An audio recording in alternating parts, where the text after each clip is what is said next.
Hello everybody, and welcome to our webinar on chart delineation.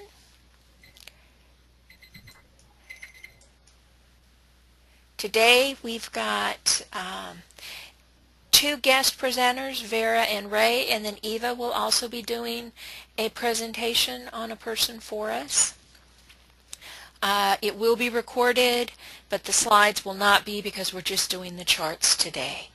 So I think everybody knows how to raise their hand, how to type me questions if you need to, although we do ask that you let the individuals get through their presentation first before you ask questions, please. Okay, so I hope you guys are ready to start.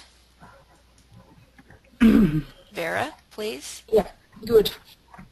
Yes, I chose a Spanish composer, Manuel de Falla. I was first drawn to his music, and it was rather his early music. That music is drawing on flamenco style, but it's a very powerful music, passionate, strong. And probably I was resonating with the 4th and 6th ray, which I thought are in Falla's makeup, so I have them myself. Okay, he was born in Cádiz in Spain on 23rd November 1876.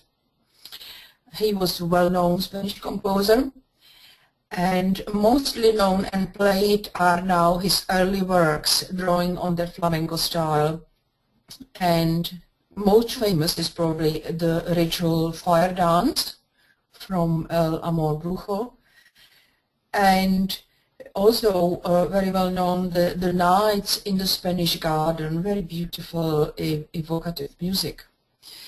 At Falla's time, Spain as a country was redefining its identity from being a defeated empire after it lost a war with United States, and Spain became a much smaller player.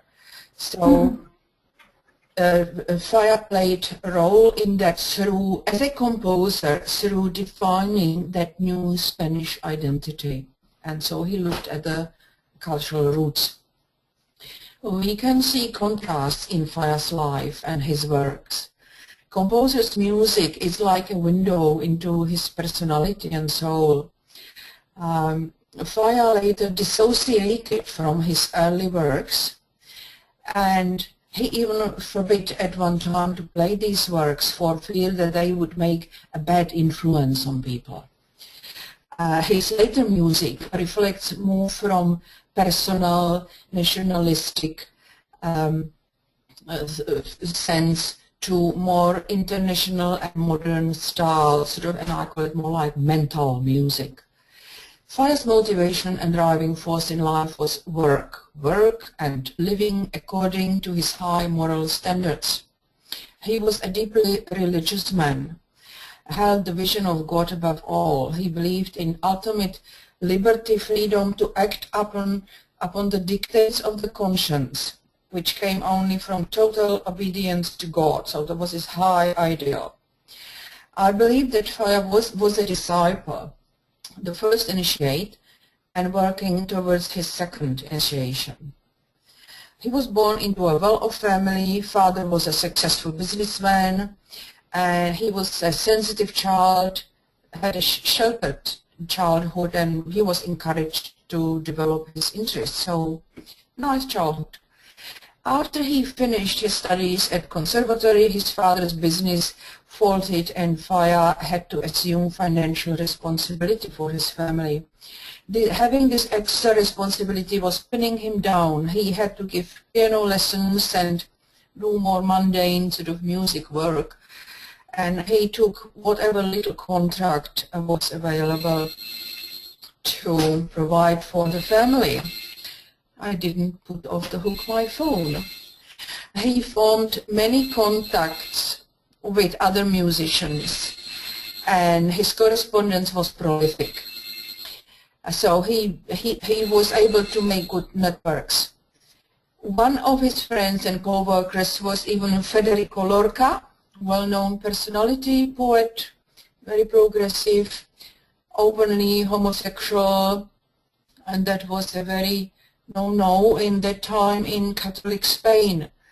So Falla was, in some sense, he wasn't applying that rigid religious feeling to his contacts. That's what I wanted to say. He also worked with very progressive composer Stravinsky, and he kept pace with new trends in music, but formed his own style. And his music was constantly developing with quite an ease, jumping from one style to another. When he was young, he fell in love with his distant cousin, was rejected by her family. This affected him deeply, and he remained unmarried. Some speculate that he was a homosexual, but there was no evidence for that. Later, I think when he was in his 40s, he lived with his sister, who also was unmarried. During the Spanish Civil War, we all know it's a very, very hard, difficult time. Falla sided first with the Republicans, and even when Federico Lorca was arrested, Falla appealed to the officials for his release, but yeah, was unsuccessful. Lorca was killed, and Falla did it at his personal risk to save his friend. As the events and violence unfolded and churches were being attacked by some Republican factions, Falla could not reconcile that with his deep commitment to God. He took the attacks on church as attacking the God himself. Because he was at the time already a known composer and a public figure, the officials of the regime, fascists, made successful effort for Falla to be seen as a supporter of that regime. And Falla was struggling with that because it was an irony, because he always strived to be above politics, not being involved in it. It wasn't worth of the high ideals. But he ended up being exploited by people in power and used in their propaganda. The Civil War events weakened Falla's physical constitution and affected his psychological well-being. He had health problems, mainly with lungs. I think it was tuberculosis. And his work suffered. He had not produced any major work from the 30s onwards. In 1939, he was invited to conduct a concert in Argentina, went there with his sister, and they decided to stay there till Falla's death in November 1946. So actually he died in Scorpio, so my understanding is that he will be born again in Scorpio, and at that life he had Scorpio rising. Hypothetical ray chart. I put his soul ray as ray 6, because the striving to fulfill the will of God and not to fail in the eyes of God was his overriding aspiration in life. His personality I put as ray 4, strive to express his highest ideals through music, beauty. And in respect of the ray 4, a part of exhibiting sort of this appreciation for harmony and beauty in the arts and nature, he showed great indecisiveness, inner torment, frustration and moodiness. He was seeking peace and harmony in life, but also had those unresolved dualities in his life, such as reconcile sensuality and morality. Like when I mentioned that music, his early music, he considered to be that because it was sensual, that it would have more bad influence on people. Duality of his work and private life. His work, he was very he was expensive and creative, but the private life was very constricted. He lived almost like an ascetic later on. So, and also dualism of this idealism and lack of practicality. He seemed to keep division between profane and sacred, which indicates his personality not fully integrated with the soul. His mental body I put also as Ray 4. And yes, I probably am wrong, but that was my reasoning. The energies of Sagittarius Sun were helping Fire develop the lower mind and support the mental focus on a higher level. This was supported by Mercury in Scorpio and conjuncting his ascendant. He lived in his mind mainly. Again, dualities in his thinking, difficulties making decisions, changing mind. He agonized over every detail and decision, and he was a perfectionist. I couldn't find this perfectionism, and then I realized, his south node is in Virgo. His astral body I put as Ray 2.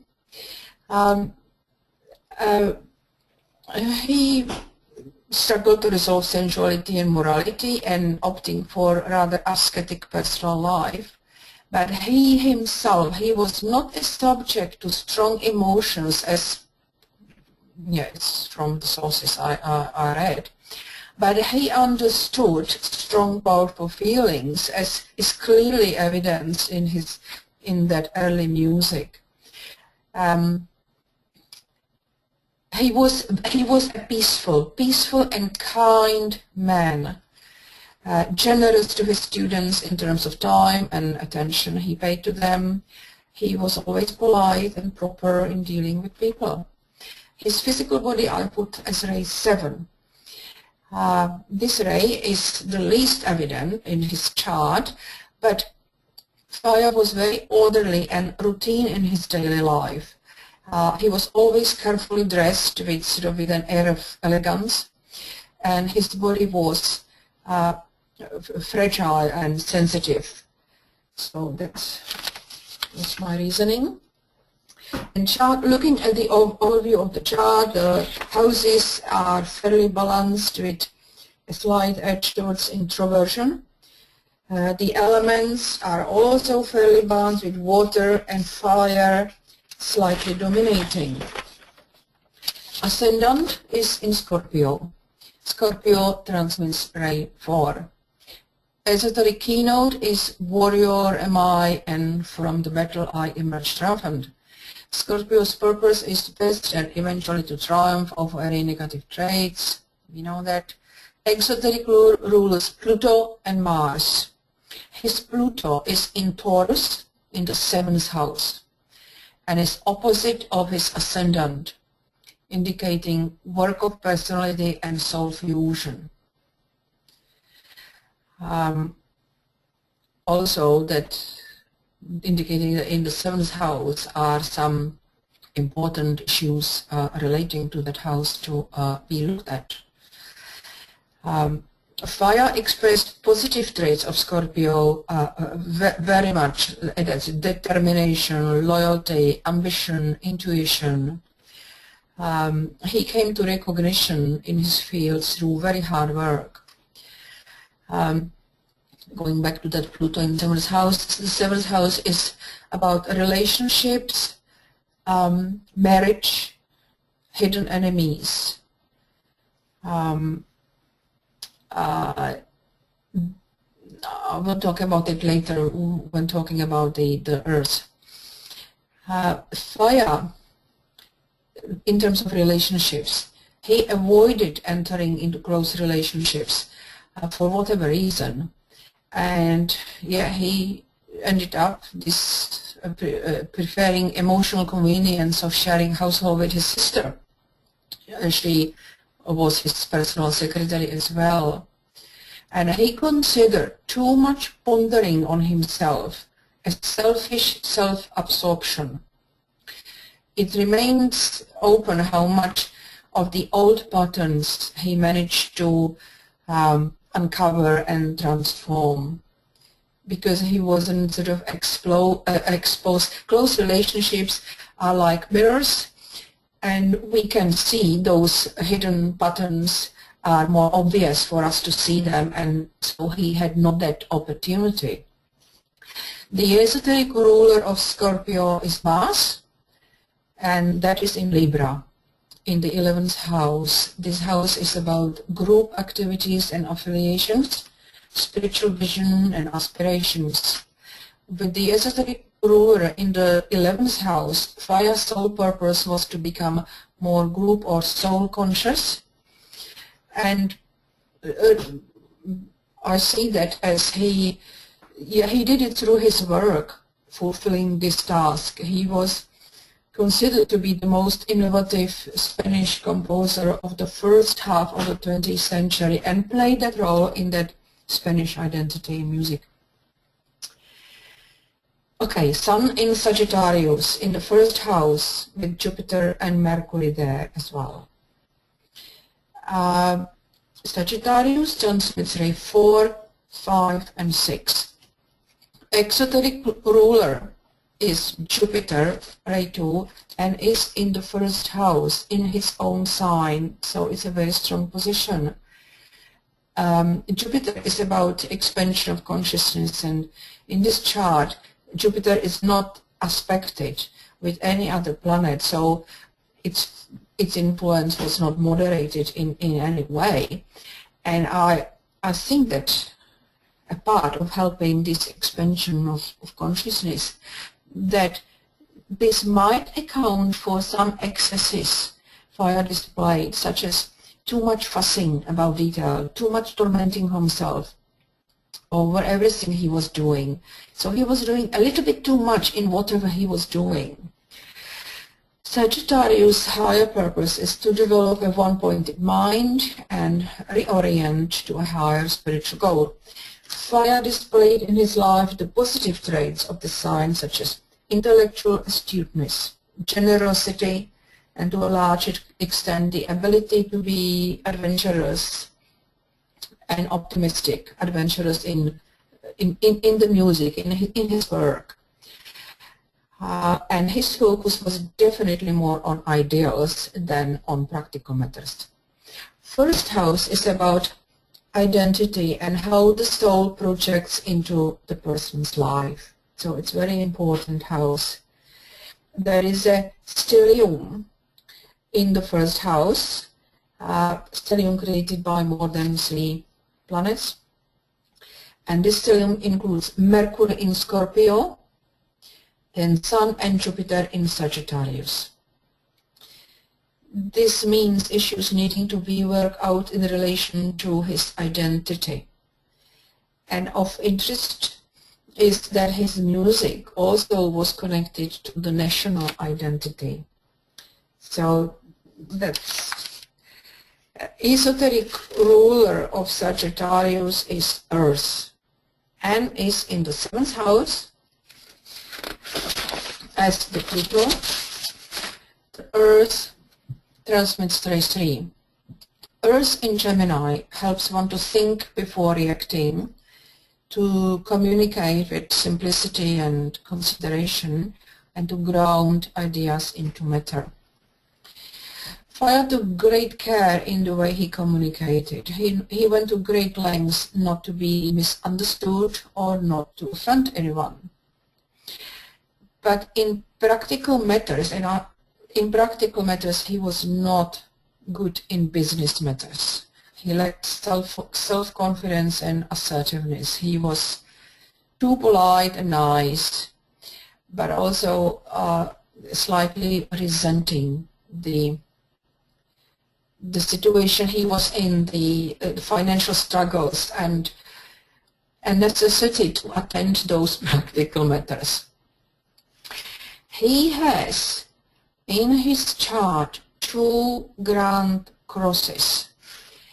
That's the overall pattern in his chart. Planets forming squares and oppositions, and they happen to form 2 so-called grand crosses. First, I noticed just one, but then BL pointed up to the other one. This indicates a need for integration of the opposing energies and patterns.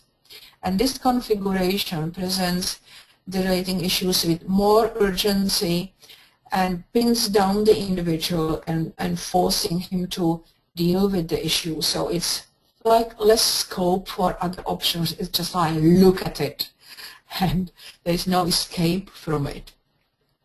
One of the crosses is mutable, the other one is fixed, and they involve the crucial planets. Sun forms the mutable cross via his Sun-Earth axis, squaring his IC-MC axis. This IC is conjuncted with Saturn. The other is formed by Moon and Uranus axis, and Pluto and Ascendant. Ascendant also conjuncts Mercury. It is said that the patterns involved in the fixed cross are more difficult to resolve, transform. And in this chart, that involves Moon and Pluto. And yeah, so they are deep, karmic, deep-seated issues. I will now talk about Moon in Aquarius. Moon is in Aquarius in the 3rd house, prison of the soul. And 3rd house is about communication issues. It's about the lower mind and how we use it. According to Alan Oken, the personality is often the server of the lower mind, and the thoughts and ideas there are often mental programs inherited from one's family and society. There is not much evidence that Falla would dwell on his personal dilemmas, as I mentioned before, or subjected them to scrutiny. He believed that it would be selfish. And exoteric ruler of Aquarius is Saturn, conjunct his moon. Saturn is in Pisces, Pisces sensitivity, absorbing what is around, and it's in the 4th house. Again, so his moon and Saturn indicate karmic inheritance and potential crises in the life arising from the family, home environment, from one's roots and traditions. As I said, his childhood was good, but he probably was supposed to work more with these traditions, cultural. And yeah, the other exoteric ruler of Aquarius is Uranus, and is in Leo in the 9th house, opposite his moon. 9th house is about the spiritual integration. Of interest is that the moon and Uranus, together with Pluto and Ascendant, are part of the fixed cross. So it's, yeah. Aquarius transmits ray 5. The personality on the lower level desires the thought life and the acquisition of knowledge and intellectual property, wants to be recognized as being special and superior, lacks ability to bring ideas to fruition on the physical plane, living in mental isolation, being individualistic and fixed-minded. And Falla seems to display some of these weaknesses to various extent. Exoteric ruler of Aquarius is Jupiter, ray 2, and it's in Sagittarius in the 1st house. Jupiter conjuncts his sun. The ruler of his moon is working closely with the higher personality goals he had. So Fire's soul wanted him to expand his consciousness, to open his heart, and to be more inclusive in spirit, to dedicate himself to the service of humanity. He definitely fulfilled that in terms of his work, but on the personal level, his personal issues, yeah, we don't know. The moon, only he knows probably now. The moon can also represent the physical body and therefore the brain. The ray 5 of Aquarius indicates the importance of perfecting the lower mind so that it becomes an instrument of the soul.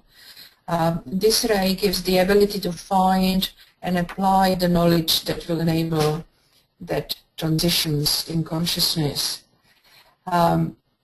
And in that sense, that ray 5, using that analysis of ray 5, I think that Fire may not have cleared all his old limiting patterns completely, that his prudish approach to life and anxiety of not failing in the eyes of God, preventing him to be exposed to a wide variety of situations, which would reveal some of those deep-seated patterns.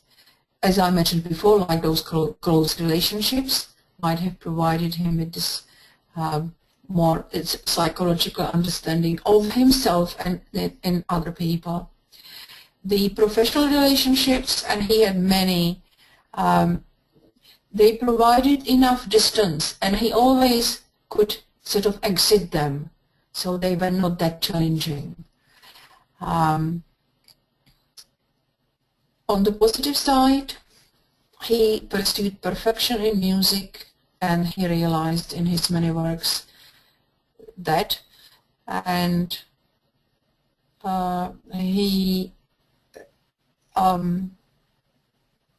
yeah, I think he fulfilled that expensive task of expanding consciousness for himself and others through the music. So I will be happy to achieve in my life what he had achieved. And that's the end of my presentation. Okay. Hello? Very good, Vera. Hello, can you hear me? Yes, yes, yes. Vera? Okay. He sounds like a very interesting person. And I think you're spot on with your ray analysis of this man. I just wonder about the second ray astral body. I kind of think that with everything that was going on in his life, and for him to have this fiery essence and the fiery music, maybe I would consider a sixth ray. But then again, I haven't read his biography, and I don't know anything about him except what you've offered. So I'm just putting that out, because the second ray astral is a very calm, usually a calm individual. You know. Yeah. Yeah. But he, as a personality, he was a very kind and rather shy man. Yeah, and that was the puzzle. What actually attracted me to that word. Yeah. So I know. Dichotomy here in what you're saying. Okay. Well, you know, as I said, I haven't read his stuff, so I really don't know. It's just that I keep thinking of that fiery music and that. Yes. That second ray must have been somewhere. So yeah. So maybe I did. I don't. You're probably right. As I said, I don't know. I thought your explanation of the various placements of the planets and the signs was excellent. You covered most everything, you know, so that I'm not going to go over the crosses, because that's the most poignant thing I see as I look at this chart, are his two crosses, which means that he had a very challenging life. We cannot take that away. And if in fact he had fourth ray personality and fourth ray on the mind, you can see how all these challenges would create these crises for him and these difficult, you know, ways of having to live through that. You say he had a good home life, and many times when we look at a Pluto and the Moon combination, especially when it's a challenge, like it's a square here, in traditional astrology, they always point to the feminine, the mother, and whether he had difficulty with his mother or whether he had some kind of feminine qualities to himself, you know, and struggled with that. We don't know, right? I'm just pointing out this because he had a good relationship with his mother, but very cold relationship with the father. And maybe those feminine qualities, yes, he did display some of may. Yeah, and you see, and that may have been very a crisis-like within himself, you know, creating that conflict within himself, because it is a challenge after all. And then it brings in the ability to communicate. Did he suppress that communication? Did he relate to it? Did he relate it to others? You know, again, we see that both in the 7th house and the 3rd house, which are the houses of the relating process. So I thought you pointed all these things out exceptionally well. There's only one area I want to touch on, or is it more than one? One area, basically, and that is Saturn and Pisces. As I've mentioned many times before, Saturn, as we know, is limiting. It's concretizing. It creates blocks. In Pisces, you know, and Pisces wants to flow. It wants to, you know, you want to be absorbed in it and swim in it. So there might be difficulty in the life with that combination. A lot of people who have that have sometimes psychological problems because the astral plane could be very, it could be a door into the astral plane. There could be disturbances in the psychic life. It's sometimes hard to really understand the person, to get into their psyche. You know, some people with this combination can hear voices. Now, maybe he heard music in his mind, you see, because of that astral connection. And we know many artists see or hear or get the visions well before they manifest them. So that could speak to that as well, you see, being able to manifest Saturn, that which he receives from his, you know, his imagination, his astrality. We could see that too. And that, yeah, go ahead. Comment, because there is also in Pisces that North Node, and does it mean that North Node indicates what we are supposed to learn and achieve? Well, so can you comment on that? Yeah, it indicates. Let me just, before I go into that, because this is all tied together, you see the Saturn is directly opposite his MC. And yeah. MC is his profession. It's the way the world sees him. So the world saw him as this person who had the ability to manifest whatever his imagination, whatever his inner psychic life brought to the fore. Especially when you see Neptune, the ruler of Pisces, in a fourth ray sign of Taurus. Pisces we usually attribute to some kind of artistic ability, musicality, dancing, that kind of stuff. So I can see how that fourth ray, you see, Neptune in Taurus, Scorpio rising. There's so much fourth rayness to it, and the musicality, of course, is the way he manifested that. Now, so the world saw him as this musician, as this talented person who had that ability to bring that to the life. Now, the North Node is the destiny. The North Node is the destiny, and as I will point out when I talk about Krishnamurti, destiny is ultimately brought about by the personality, because it's the choices that we make in life which either fulfills the destiny, comes close to the destiny, or is the destiny. You see what I'm saying? But it's personality choices based on soul purpose. So the soul purpose is the impetus, but then the personality has to carry that out. And not always do people fulfill what the chart shows as their destiny. Does that make sense? Yeah. Okay. And that's all I really would like to say, because I think you covered everything quite well. And I see we're running a little bit late in time, and I want to give everybody a chance. So BL, is there anything you'd like to say? Yes, I just want to bring up the crosses. You did a very, like Eva said, you did an excellent job, and I don't need to say much on the crosses because you brought them up. But I do want to point out that astrologically, those two crosses are conjunct each other, but they're out of sign. And that's, as you mentioned, one of them is mutable. That's the sun opposite the earth, squared by Saturn and his midheaven there. Okay, so those are the mutable ones, and those are the ones that are probably going to be a little bit easier on him. But that sun is conjunct his ascendant, and both of those are considered luminaries. So you're allowed to have wide conjunctions. They're 10 degrees apart, but they're still conjunct each other. And as you pointed out several times, that shows the ability to work the personality towards the soul issues. It doesn't mean he's mastered it. They're out of sign, so he's going to have to work for it. And as you pointed out, the same thing with the moon. The moon is square his ascendant, square Pluto, opposite Uranus in that massive fixed cross that he's got with the hard players in it. As a matter of fact, both of his crosses between them have all the hard players in them. But that gives him that the opportunity to work through those struggles. I believe you said that you thought in the end some of those struggles actually broke him in the end, but inwardly I like to think that he overcame them.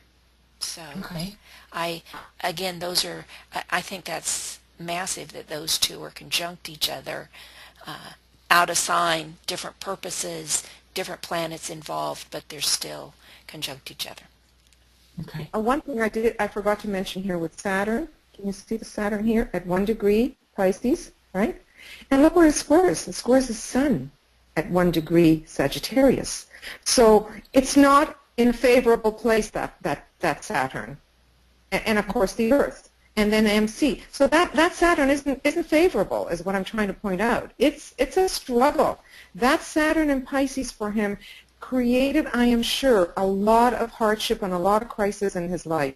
It's these two combinations of Saturn and Pisces are not easy at the best of times, and yet they're squared the Sun, they're squared the Earth, and they're squared his midheaven. So that's struggle in itself, you see. Okay, that's all.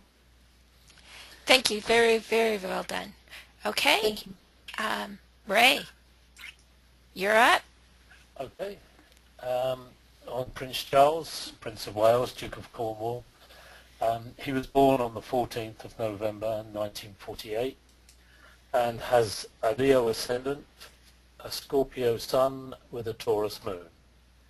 And considering his position and influence, his playing out of his personality in public, his opinions that always make headlines, we can assume that he has a certain amount of soul growth attributed to him.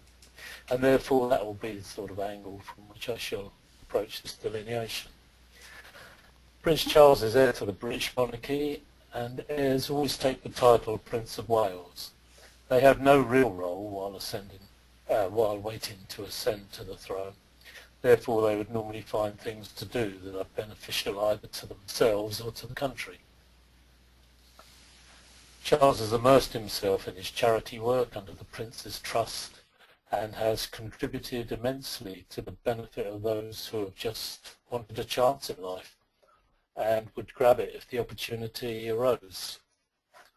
So looking at his ray analysis, looking at the ray chart, we find that the fourth ray of harmony through conflict dominates this illustration.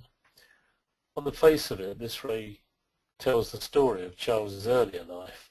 Much controversy and difficulties with the press, talking to plants, stories that the public found quite funny, and also his acrimonious divorce from Diana that played out in public, and all the tortured figure stories. They all tell the tale of the fourth ray. His mental type is Ray 4, I would think, for it is through the beauty of his painting and his accurate perspective in the environment he finds achievement on a personal level. He is very sensitive to beauty in architecture, and all around the built environment he champions the best in quality and design, and does not tolerate works done for financial gain rather than that of beauty. He is a very aesthetic individual. His own Institute of Architecture bears out the importance to him of architectural eye candy, but his intellectual nature may tend towards Ray 3. So the hemisphere and quadrant analysis. The 4-10 split of the north-south hemisphere shows inward tendencies and subjectiveness, introversion, like in his home company. We know that he has a love of country pursuits, has spent over 20 years re-landscaping his large estate at Highgrove in Gloucestershire, and he dislikes the press, or he appears certainly to. The east-west split of the hemisphere, the 6-8 split, shows a greater emphasis on group-initiating aspects rather than self-initiating. So he will have had many advisors to help him develop his outlook. As to the quadrant split, these help to pinpoint our focus, and houses 1 to 3, personal identity, where he has 2 counts, self-development. Houses 4 to 6, where he has 8 counts, this means personal expression, family relations, inner security, and the count is highest here, so a really important quadrant for him. Houses 7 to 9 deal with social identity and worldly issues, an area which the Prince has an interest, although no planets therein. He's been quite vocal in this area actually. For example, see his comments on the Chinese rulers when Hong Kong was handed back to the Chinese in 1999, describing them as appalling old waxworks. And Houses 10 to 12 have to do with social expression and public service. And this is a count of 4. This is an important area for him. One might think that this house should be more fully populated, considering he is an heir. But his public service is well documented and vast. His Prince's Trust has helped so many young people to get a start in life. So, onto the ascendant. That incorporates some of the Sun analysis because he's got Leo rising, and the Sun is obviously the ruler of Leo. He has the power to lead, and he has the intellect to lead in a wise and authoritative way. Leo's negative traits of arrogance and impatience seem to be the more obvious personality faults that can be observed in Charles. Overcoming them with the positive traits of kindness and loyalty has most likely been achieved, judging by his public appearances. We know that he takes his role in life very seriously indeed. Pluto is in Leo in the first house and rules Scorpio, and the Sun is in Scorpio, his ascendant ruler. Therefore we have a mutual reception between the Sun and Pluto. Mutual reception strengthens both planets and they work well together. Leo's Sun has all the planets circling around it, and the unregenerate Leo individual believes himself to be the centre of his universe. He is dimly aware of his surroundings, and that's shown by the lower keynote. Let other forms exist. I rule because I am. Because he is so intent on himself, I would consider that Charles has passed this stage and is expressing the soul-centered ruler and traits. The esoteric ruler of Leo is also the Sun. His website carries his mission statement, which is, the Prince of Wales as heir to the throne seeks, with the support of his wife, to do all he can to use his unique position to make a difference for the better in the United Kingdom and internationally. So his soul is using the Sun to carry out the mission statement, and we can assume then that Charles is a disciple of some importance.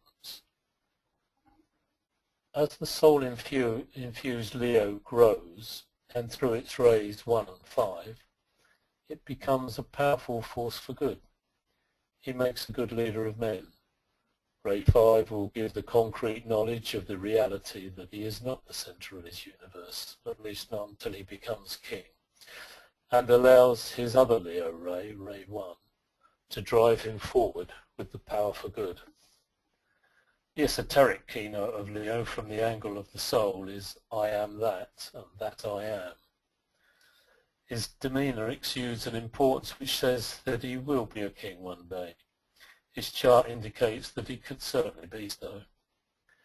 The subjective side of Charles is indicated by the sun's position in the 4th house, illustrating a home-loving man. Another point worth mentioning is the 1st house Pluto that transforms, and Charles' earlier life, which is a 1st house characteristic, most likely was transformed by the death of Diana, in which it was said that he took himself off into the woods of his estate and agonized over the death, and maybe he shared some of the blame. In any case, the death of Princess Diana must have changed him considerably. Many of the positive expressions of the Leo ascendant's Ray 1 are evident. Steadfastness, power to rule, strength, courage are all there, together with Ray 5's expression of common sense and accuracy in what he says and does, and a keen intellect. Some of the negative expressions of Ray 5 also appear at times, like harsh criticism and lack of sympathy. And then more about the Sun analysis. Prince Charles' Sun is in Scorpio in the 4th house, and this quote of, I'm not sure who actually made it, but I'm quoting it, in Scorpio, the disciple undergoes those tests which will enable him to take the 2nd initiation and demonstrate that the desire nature is subdued and conquered. We look at the Sun sign to tell us what personality traits he has brought forward from past lives. Negative traits of Scorpio are jealousy, moodiness, secretiveness, resentfulness, and manipulating. Of these, it could be difficult to tell which he may have overcome, but from his public life, one might deduce that moodiness may still linger in there somewhere. Let Maya flourish and deception rule is the exoteric phrase for Scorpio, and let's hope that he may have overcome the negative traits with the positive ones of determination, intuition, loyalty, and ambition. Loyalty to the Queen and his role towards the monarchy are self-evident, and we can deduce that there is ambition there to become king. The Sun's 4th house position will indicate that his home is where he is to hone his personality, and the work has to be done to round out his nature so that he will become accepted by the British people to reign as king. We know he spends much time at home and supervising all the gardening projects that has transformed the Highgrove estate and its grounds. The esoteric keynote for Scorpio is Warrior Am I, and from the battle I emerged triumphant. Scorpio is a 4th ray sign, and some of the vices of Ray 4 that may be apparent in Charles's life are worrying, strong passions, and indolence, although the virtues are just as if not more apparent: courage and generosity and strong affections. The mutual reception I spoke about earlier allows for the 1st house Pluto at 16 degrees Leo to become the Sun, which trines the mid-heaven degree at 13 degrees Aries. They trine Mars at 20 degrees of Sagittarius in the 5th house, which sets up a grand trine. The 10th house would normally be involved with one who is to be king, and the grand trine, together with the mutual reception, helps to emphasize the statement.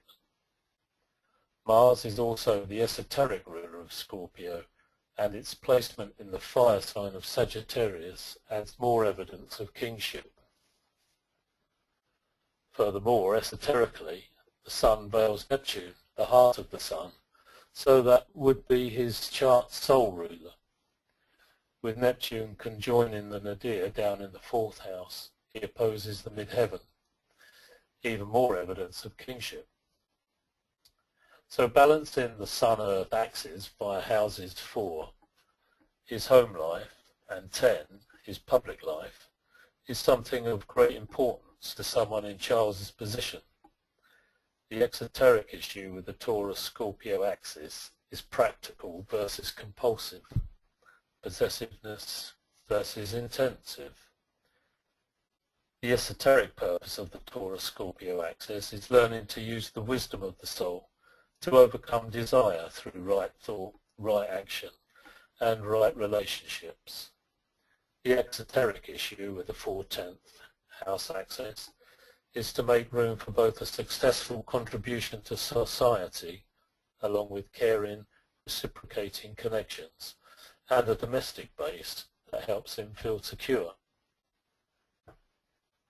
The higher spiritual purpose of the 4th-10th house axis is utilizing your sacred foundations to build on spiritual responsibilities and goals for this life.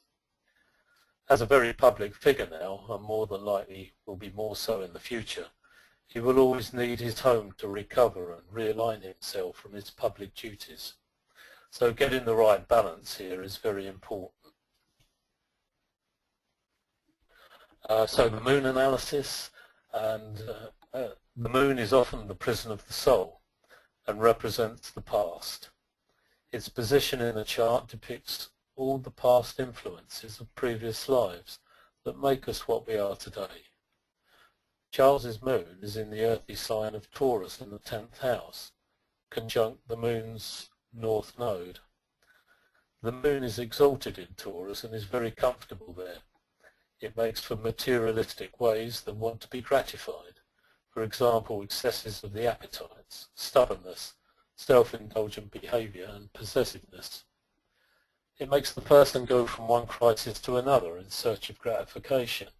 So witness some of the early controversies that Charles had to work out in the public domain. The exoteric key phrase for Taurus is, let struggle be undismayed. These traits should be counterbalanced with the positive ones, such as persistence, patience, practicality, and dependability. Being in the 10th house of the public outer world, these should be cultivated for the public benefit, to show that he has become a person worthy to become a king. The esoteric keynote is I see, and when the eye is opened, all is illumined, and that may need to be worked upon.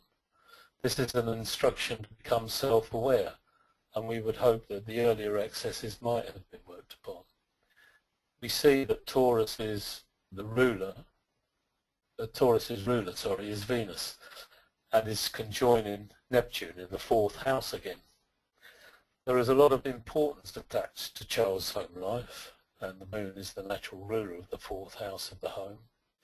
Much work is carried out in the privacy of Charles's home life, where we would expect that he has worked upon those excesses throughout his life. Also, the moon is conjunction the north node, and this may help his moon to aspire to what the soul is leading him towards.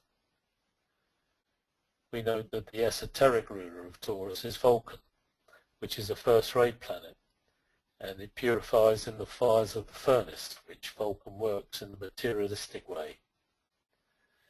This works out in the 10th house for the prince, and purification takes place in a very public way, fostering a development of spiritual responsibility, emphasized by Taurus ruler Venus, conjunction the spiritual Neptune, which is, as I said, the sole ruler of Charles's chart.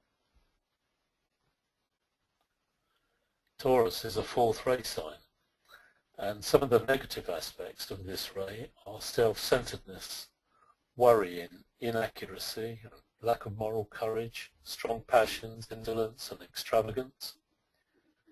These vices should be under his control by now and are not obvious from analysing his public appearances, whereas the positive aspects of Ray 4 are strong affections, sympathy, generosity, devotion, quickness of intellect and perception, and are more pronounced in his character. And some other influences, the exoteric keywords of the 10th house ruler Aries is let form again be sought. I believe he's probably overcome with the esoteric keywords, I come forth, and from the plane of mind I rule. This is quite a fitting phrase for his position as heir apparent. The keynote points towards Mercury as the ruler of the mind and also esoteric ruler of Aries. He has the mental ability spoken about and will have transcended his moon's prison and have become soul-led. Another important facet of the chart is the grand trine, which picks up some important points and another pointer towards regal prominence. The grand trine is in fire signs as well. The midheaven and its ruler Mars are both in a trine relationship with Pluto in the first house, and earlier mentioned that the mutual reception of Pluto and the Sun. Placing the Sun over Pluto points to another regal indicator, and the flowing influence of the grand trine could signal his rise to the throne. And the moon's nodes, these can plot the pathway of the soul during the lifetime. Mercury is the higher or esoteric ruler of Aries on the 10th house cusp and conjuncts the south node in the 4th house in Scorpio. Life for Charles at home may have been sensual with deep feelings. His path leads to the 10th house north node. That's conjunct the moon, which is the 4th house's natural ruler. Again, a natural link up with opposite signs indicates the merging of soul intention. The prominence of the 4th house and the 10th house illustrates the importance of these two areas of Charles's life, much more than anything else, really. And that's about it, really. I just wanted to pick up one thing that is not quite apparent on the chart, and that is a mystic triangle, a mystic rectangle, which is there in 3 parts.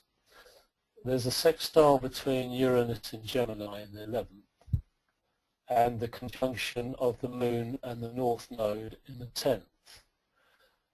Both of those have trines to them, and although it doesn't show a connection between those two trines, those 2 points, they are in fact sextile down at the bottom between the north node, Mercury, with Jupiter in Saturn in the 5th.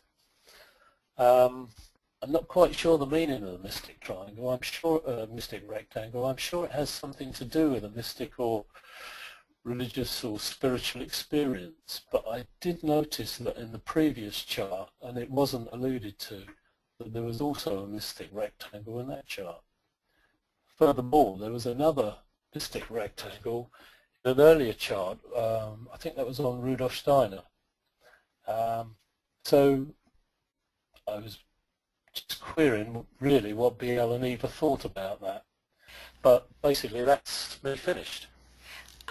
It's good that you pointed that out, but I would also like to mention that this one doesn't come through. The point of this, even though they're technically sextile, this is out of sign, and that's the reason it doesn't show up on here. But you're correct. They are within orb to be the full mystic rectangle. Actually, the mystic rectangle, it's formed by favorable aspects, the benefits of the trine and the opportunity of the sextiles. And even though it's called a mystic rectangle, it doesn't necessarily have to have mystic abilities to it. But what it does have is it's a creative energy. You know, you've got the opportunity and the benefit, and these favorable aspects provide that that energy that actually lets you take those things and use them in the manner that the planets are addressing. And yeah, we would have liked to have gotten to that in the previous one and in some of the other ones, but there's just like so much information that we had to condense some of it. But it's nice that you pointed that out here. And look at what we're talking about here, okay? So we're talking the moon and the north node. So it's something from the past, because the moon is the past, yet the north node is that new direction that we're going towards, the destiny, the opportunity. It's in Taurus, so that brings the enlightenment. It brings, we've got Uranus in there. Actually, Uranus is out of sign too. But anyway, it's got Uranus in there, which is yeah, the higher consciousness, the intuition. In Gemini, which is also the messenger. Jupiter, the expansion, the ability to expand on it. And both Jupiter and Uranus are in the very last degrees of their sign. Technically, to be, you know, fully on spot, it would be 0 degrees of what comes next? Cancer. 0 degrees of Capricorn. But yeah, and then what's the other point that's involved? Oh, the south node. So again, you know, the moon here brings in the past. The south node brings in the past. Mercury here brings in the messenger. Gemini brings in the messenger. It's more of these little mutual receptions like you were talking about. So, you know, all of that is involved in it. Scorpio, digging deep within his roots, the 4th house, and it's playing out in the 5th house of creativity that's going to shine forth in what he does for humanity in the 11th house, and in the 10th house his career. So I think it's very important that you brought this out for the man who would be king. So BL, before I say anything, is there more you'd like to add about the chart in general, and then I'll finish it? I was actually going to talk a little bit about the T-square, but I like the idea of the mystic rectangle, so let's say enough of that. So go ahead, please, Eva. Okay, and like Vera, I thought that your analysis, your delineation was excellent. You covered a lot of ground here, and I will not go into the areas you have covered. I do want to deal with the sun and the moon, but before I do that, since we've talked a lot about the moon and that the moon is of the past and it's opposite the south node, which is also of the past, they're in opposition, it makes me wonder, well, the north node, which is the future, is also in Taurus, and it's right beside the moon. So I'm thinking, what's the deal here for him? What has he got to do if he's brought all this past, which is, as you said, excesses, but that past, or that Taurus, is trying to other earth signs, and so that's part of the grand trine, even though Jupiter is out of sign, but it's at 29 degrees. That earthiness is, I see it as working in this garden, working in the horticultural part of his life and the environment. So that is of the past. He came into this life knowing how to do that. It's in Taurus. It's working with the earth. He knows how to do all of that. So that cannot be his future. But yet, it's in the 10th house. So it's being seen. It's being seen by the public that he can do this and he can do it well. So what is the destiny here? Why is the destiny conjunct his past? Well, as I think about it, Taurus, besides being, able to work with your hands and being earthy, Taurus is the visionary, the illuminator of the Ajna center, and I think BL just said the illuminator. So it's the sign of vision, as also is Sagittarius, the sign of vision. So he's got both of those quite strong in his chart. So this vision, he needs to bring the vision somehow as a leader, Leo, as a king, Leo, to humanity. And so that humanity can see whatever that vision, whatever that illumination that he can bring out to humanity. It may or may not have anything to do with his seventh rayness of the environment, of the plant kingdom, the vegetable kingdom, but he has to bring some kind of vision to humanity, or I think that that's where his destiny lies. I question where his seventh ray is. There's a lot of people in incarnation with a high seventh ray soul, and I think with all his involvement, and aside from all his there's a dignity to him. It's the way he holds himself and he carries himself. Now, I'm sure the monarchy has taught him all of that. They all do. But I really feel that or pick up that seventh ray from him. And so I wonder if, besides the physical form, if he has it as a soul ray. I'm just putting that out as a possibility. But the two areas I wanted to cover were both the moon and the sun. Because the sun is the ruler on all three levels, exoteric, esoteric, and hierarchical, of his ascendant, we have to look at what they veil, especially if he's a disciple, which I believe he is. What does the sun veil? We can start off with Jupiter, which is the personality planet. Then we move up to Neptune, which is more the soul planet. So I'm asking you, Ron, being in Scorpio for him, which is about the psychology of himself, of the family, because it's in the fourth house, the depth that he's had to go through for greater understanding because he's got his mind there. What do you think that sun veils for him? Do you think it veils Jupiter, or do you think it veils Neptune?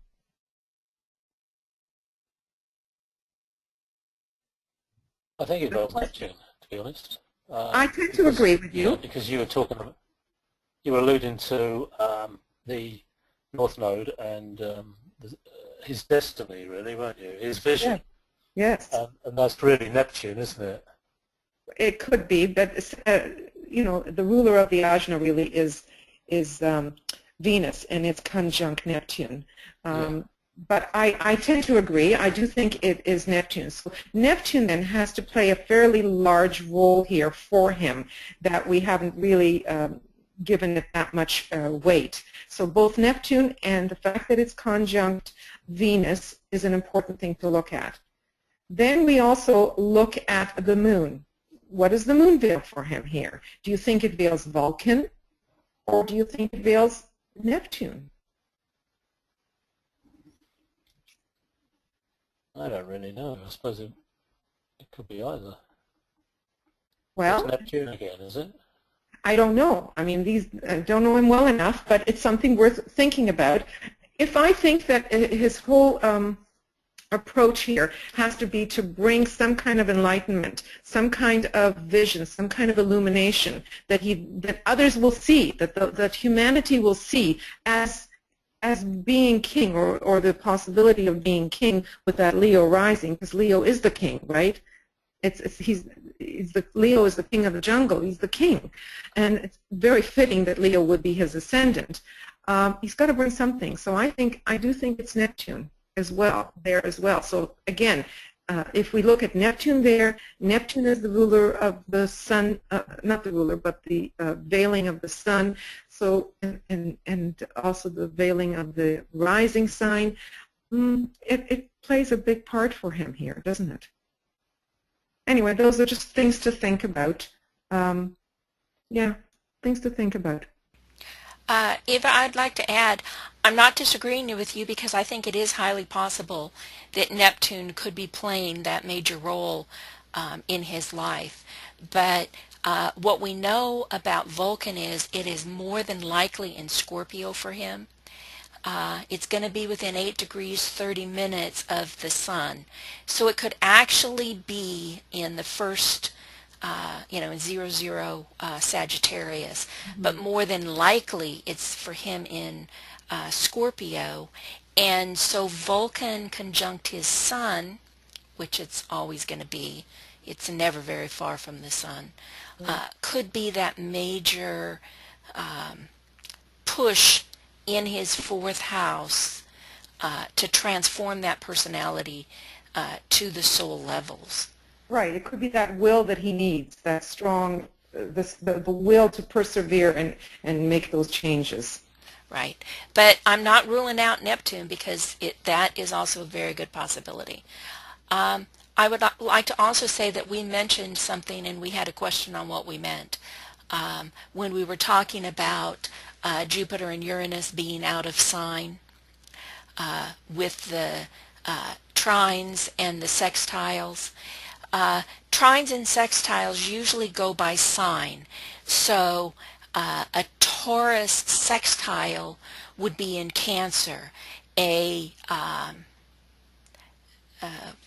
What else is involved here? Yeah, a Scorpio trine would be in Cancer. A Taurus trine would be in Capricorn. But because it's elements, this, really. Sorry, it's elements that we're looking at. right. It's elements that we're looking at with these favorable aspects that we've got right here. And this is the very beginning degrees of Taurus, and this is the very ending degrees of Gemini or Sagittarius, which means it's still within that 60-degree window, plus or minus a couple of degrees, that make the aspect, but it's not in the sign we expect it to be in. That's why we say it's out of sign. You're still going to have the energy of the aspect, the opportunity of the sextile, the benefit of the trine, but it's going to be a quirky kind of relationship because it's not in the two elements, the two signs that we would expect it to be in. So you have to determine which one is the one that's out of sign. Are these ones at the 29 degrees out of sign, or are these ones at the 0 degrees out of sign? And I normally go towards the future. These ones are almost, although this is retrograde, but these ones are almost to the next sign. Plus he's got double in these signs here. So that's why I would say that Uranus opposite Jupiter are out of sign in this particular case. So I hope that answers that question. Okay. Can I add a little bit? Sure. Yeah, looking at the moon and the north node and looking at the fourth house, in both the 10th and fourth house, he has a number of planets forming number of oppositions. I see that maybe his mission was to look at the historical role of the monarchy itself and to transform that institution from those excesses, moon in Taurus and north node in Taurus, transform those excesses of wealth, money, and into more appropriate institution. Yeah, Pluto in the first house as well. Okay. So that's, I see that connection. Okay, that's good. The only other thing is with his, with Pluto right almost on the ascendant, and being the ruler of his Scorpio and Pluto both are charismatic. There's a magnetism and charismatic quality to the man, and so is the sign Leo. There's only two signs, Leo and Scorpio, that we would say that about. You know, that they got magnetism, they stand out, and so on. And he's got both. He's got all these things working for him. That's all I need to say. Thank you. Thank you, Ray. Great presentation. We're learning so much about all these people. Yeah. Okay, Eva. Okay. So Krishnamurti is my chosen person, and let's look at his. I'm going to just talk about his features in a minute, but soul is the second. These are proposed rays. Soul would be the second ray, the personality the fourth ray, the mind the first ray, emotional second ray, and physical body the seventh ray. So I don't know how many people know the story behind Krishnamurti, but he was born in late 1800s in India to a middle-class Brahmin family. His father was also associated with the Theosophical Society, and in the early part of the 20th century, young Krishnamurti came to be promoted by the leadership of the society, the Theosophical Society, as the world teacher. He was meant to be an experiment. He was meant to be the next world teacher, just like Jesus was, that the Christ would work through. He was going to be the new Messiah. In 1929, he disavowed that role and dissolved this worldwide organization, and it was called the Order of the Star. He was, according to DK, this is a quote, and it's from Dina too, Krishnamurti was an experiment set out by the Christ. It was only partially successful. The power used by the Christ was distorted and misapplied by the devotee type of which the Theosophical Society is largely composed, and the experiment was brought to an end. So he severed his ties with Theosophy and the Theosophical Society and declared independence from all religious, philosophical, and cultural disciplines and practices. He spent the rest of his life presenting a very unique philosophy all around the world, asserting that only unflinching self-inquiry can lead to genuine discovery and to resolution of all personal and social conflict. So he denounced the concept of saviors, of spiritual leaders. He hated these people hanging on to him and making him something that he felt he wasn't. He wasn't able to live up to that role. And he felt that there was no intermediaries, which he would have been, to reality. He posited that such revolution cannot be brought about by any external entity or by religion or by politics or by social life. He urged people to discover for themselves the underlying causes of the problems facing individuals and facing society. He felt that all of that would bring psychological freedom, which is in everyone's reach according to him. So he set out to work towards his goal of universal psychological freedom until he died in 1986. He traveled the world wide. He was independent. As an independent speaker, he spoke to groups and to interested individuals. I have a number of his books, and there's that very blunt, first-rate, shock approach to the way in which he presents truth. So again, he constantly stressed the need for revolution in the psyche for every human being, while positing that this revolution can only be brought about through self-discovery, not by external entity, not by religion, political or social. So I wanted to bring out here the distinction between soul purpose and destiny. I kind of talked a little bit about it before. Soul purpose is brought about via the soul purpose. We see it in the chart. It's the highest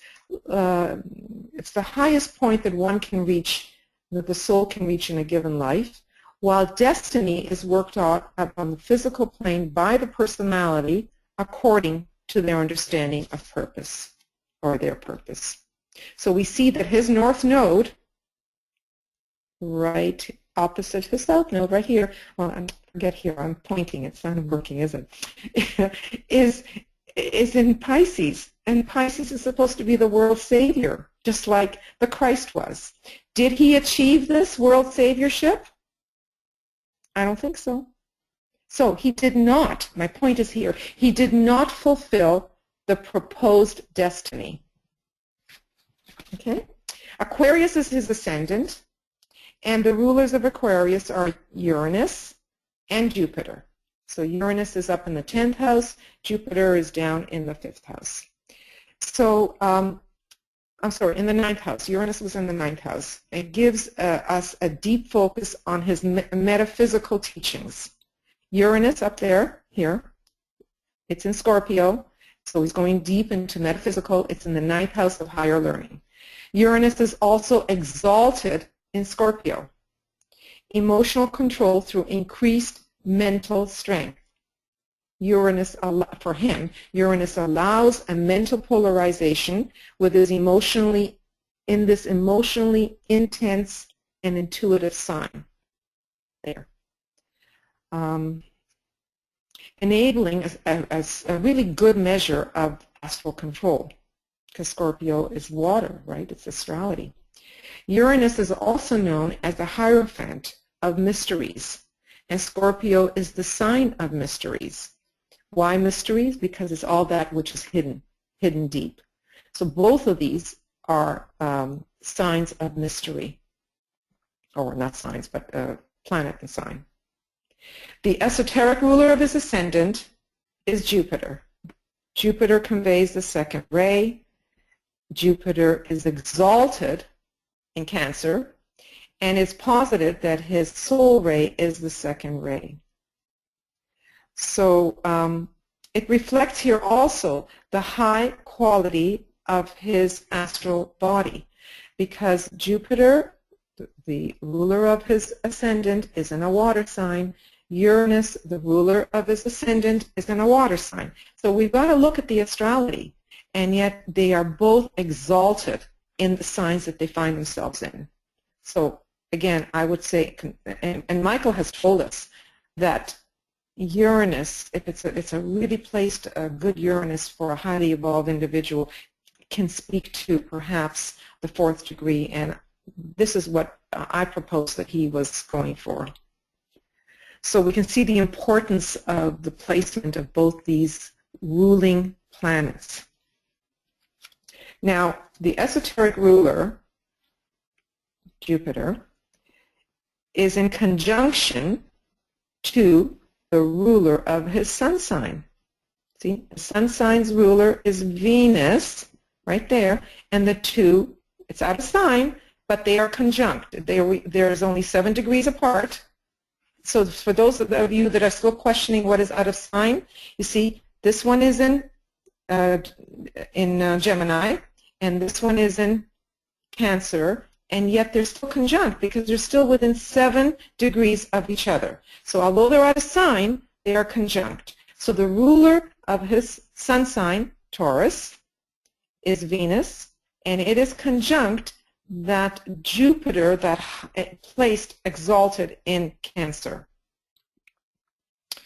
So it's a good symbiosis between his soul and his personality. Now we can look at the soul as being Venus, and some people still look at the soul as being Jupiter. So, you know, either way, and they're in the 5th house, the house of the soul, you know, the house of the causal body. So the Aquarius ascendant is squared by the sun sign in Taurus. And this brings a major challenge to manifest the qualities of his Aquarius ascendant. So Aquarius rising with Jupiter as ruler, conjunct Mars.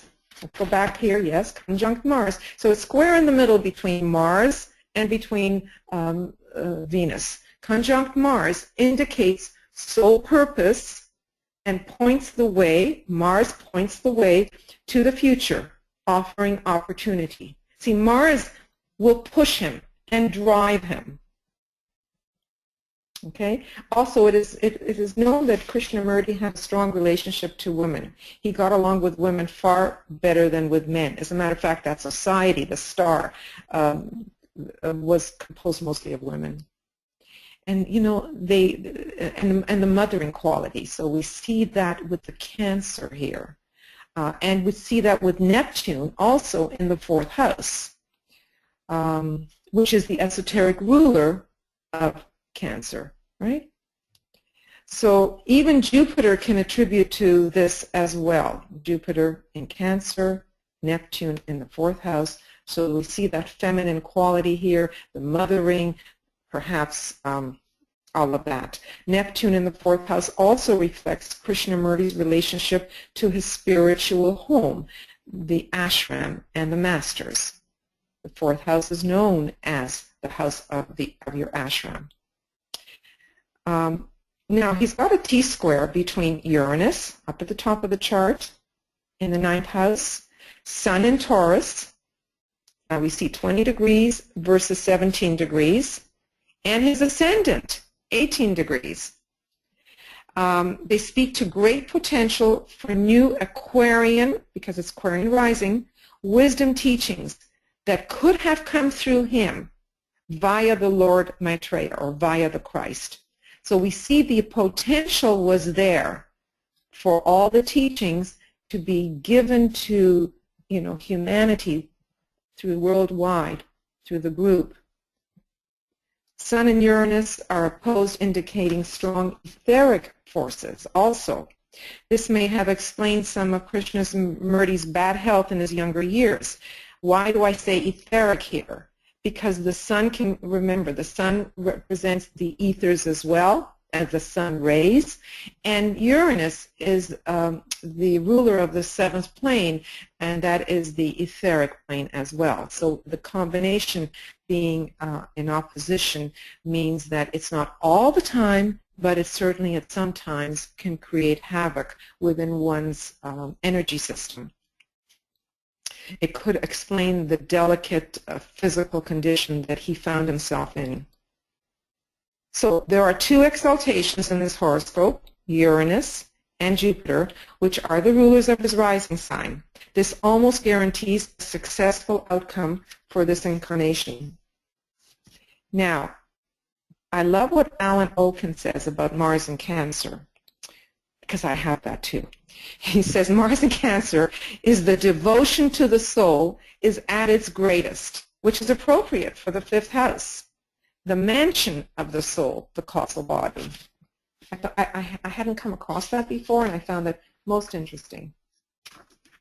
Now we're going to look at Vulcan, which is within 8 degrees on either side of his Taurus sun. Why am I looking at Vulcan, everybody? Because it's the esoteric ruler of his Taurus sun.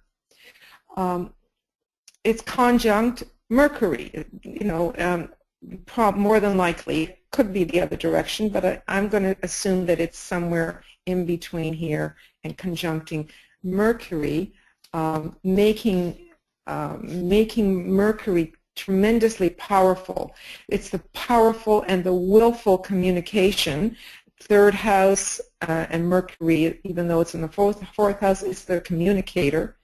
It's the signature of an incisive mind, which can also be a destructive mind, with Vulcan there, giving it that first ray. And boy, did that come through in all his interviews, because most of the books are based on the interviews with him, and boy, they're so incisive. Like they really cut. So it kind of works with the proposed first-ray mind. I'm just about finished here, guys, so we won't go too long. Moon in Sagittarius in the 11th house, right here. This is the Aquarian house. It indicates the teacher of wisdom who was available to the world in a most Aquarian way. Why do I say teacher? Because of Sagittarius. Sagittarius is the teacher. And look at that. This is at 25, I'm sorry, I'm looking at 25 degrees, and it shows here that it's opposite his Jupiter, oh no, sorry, Venus at 28 degrees. So they're in opposition to each other. And remember, Venus, we kind of talked about it as perhaps being that quality of the soul, being in the 5th house, and Venus is many times looked at as the soul, especially next to Jupiter, and it's right opposite his moon. So again, there's energy flowing between him as a teacher, being able to call upon these soul qualities, and in the Aquarian house. Pluto in Gemini, right here. Pluto in Gemini would have given Krishnamurti an enormously penetrating mind, and works again well with the proposed first-ray mind. It's in Gemini, guys, you see? So it's penetrating. This, I'm wondering if that would bring in a lot of the Buddhic qualities for him, being related here to the 4th house. I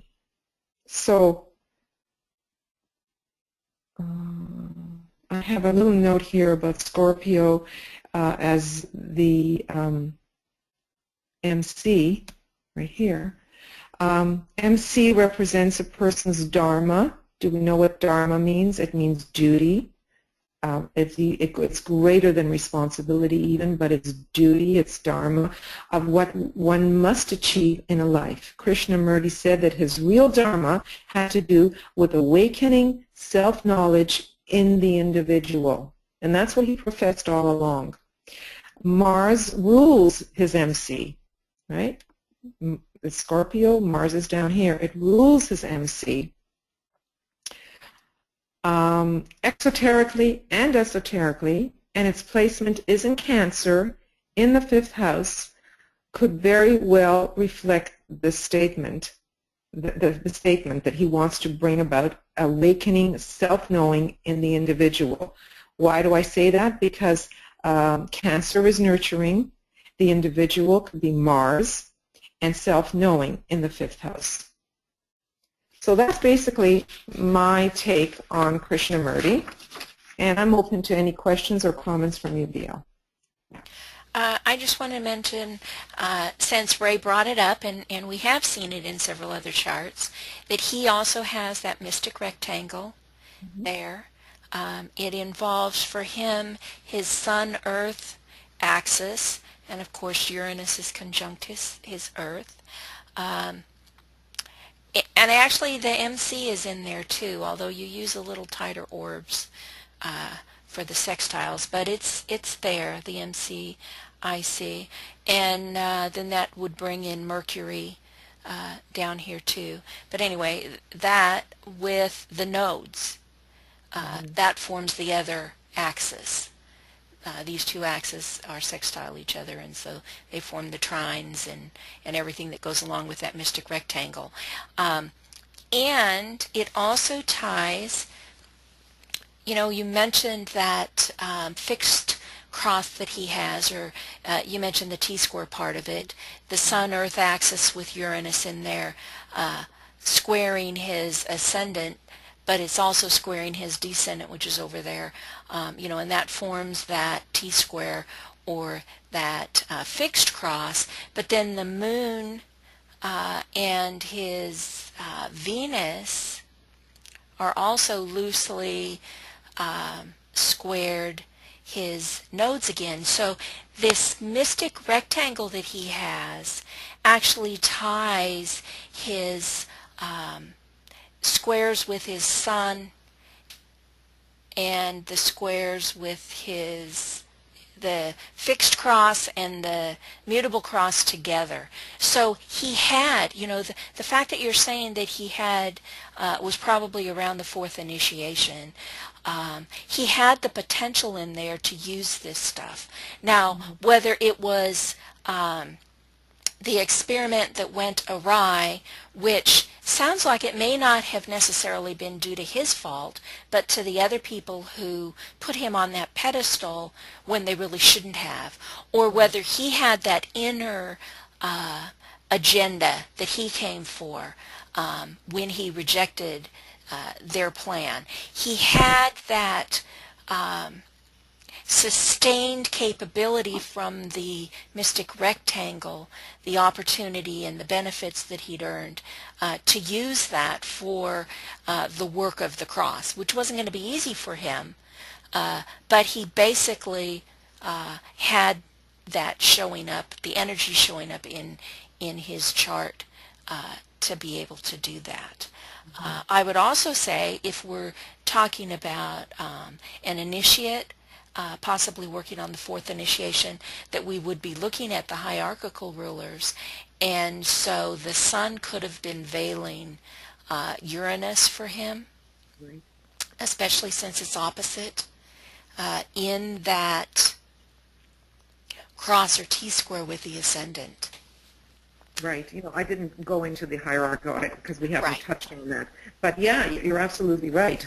We should really have considered a lot of the hierarchical rulers here for his luminaries too. Right. So there's a lot of potential within the chart, but it's also how that soul, what opportunities they take advantage of, and what their work is, basically. Right. So I guess So one of the things that I meant to point out with some of the other two charts is when you have planets that are dignified, that means they are in the sign that they normally rule. When you have planets that are Exalted. exalted, thank you. And what's the other one I'm looking for? There's not in detriment. Detriment. When they're not in detriment, when they don't fall, but they're exalted and they're dignified, which means it's very favorable, you have to look at the person's life. This person was meant to use these favorable energies in a particular way. As the other two that we were looking at, there were so many either dignified, or I made a list of it and I didn't mention it, either dignified or exalted placements for the other two charts as well. But here, look, we've got Venus in Gemini. We have we mentioned Cancer in I'm sorry, Jupiter in Cancer. Yeah, that was mentioned before as well. I'm just trying to think. Yeah, no. Okay, I guess that's about it. That's about it. Yeah, that's it. Oh yeah, well, let's go back to the picture. I did say I would talk about it. One of the things, yeah, I can't open it up. One of the things that I learned about morphology is sometimes people with a strong Taurus show it in their eyes. There is, not that they're eyes of the bull, if you know, it sounds gross when I say that, but his eyes give away that look. It's a Taurian look in his eyes, whether when he was young and even later on as he started to show age. They're very Taurian. Do we see that? It's kind of bulgy eyes. And if you think of people that you know whose eyes kind of protrude a little bit, you have to ask whether or not Taurus is prominent in their sign. So that's interesting that he has that you know, Taurian quality. And the other thing I thought I would mention is that, is it synchronous or is it serendipity that often when we have three presenters with three different charts, the signs seem to be so similar. We have found in these charts that we're working on, we have found Taurus in some of the charts. We certainly have found Scorpio very strong in these charts. Not Leo for this one, but there's a similarity in energies. At least the first two were very similar luminaries in certain signs that were overlapping. So, and even Eva, the Manuel, he died 14th of November, and Prince Charles was born on 14th of November. Yeah, so it seems to, like, we don't plan this, but it seems to be quite synchronous, that it just happens that way, that we work with similar energies. Just thought I'd point that out.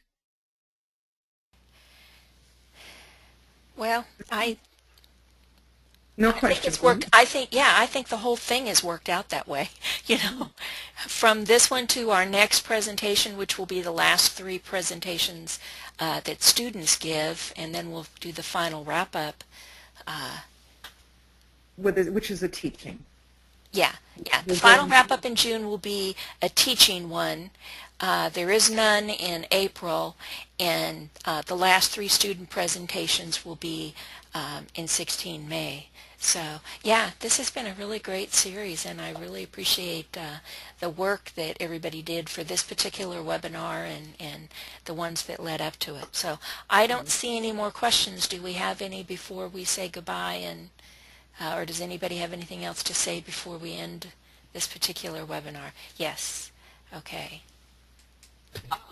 Go ahead, Yvonne. Am I presenting sometime? Is that what I'm looking at? I thought you did it already. I did too, but it says yes, present. Oh, I see. That's, you know what, this was copied onto a previous one. I'm sorry. Yeah. That's You me. just made me real nervous there for a minute. No, you're fine. Okay. You know, when we create these things, many times use a previous slide, and I guess the names weren't changed. Yeah, I'm sorry. So you're okay, Yvonne. Okay, so I think if that's it, adios, everybody, and it's been a pleasure. Thank you for being a part of this, and I thought that you presenters did a super job.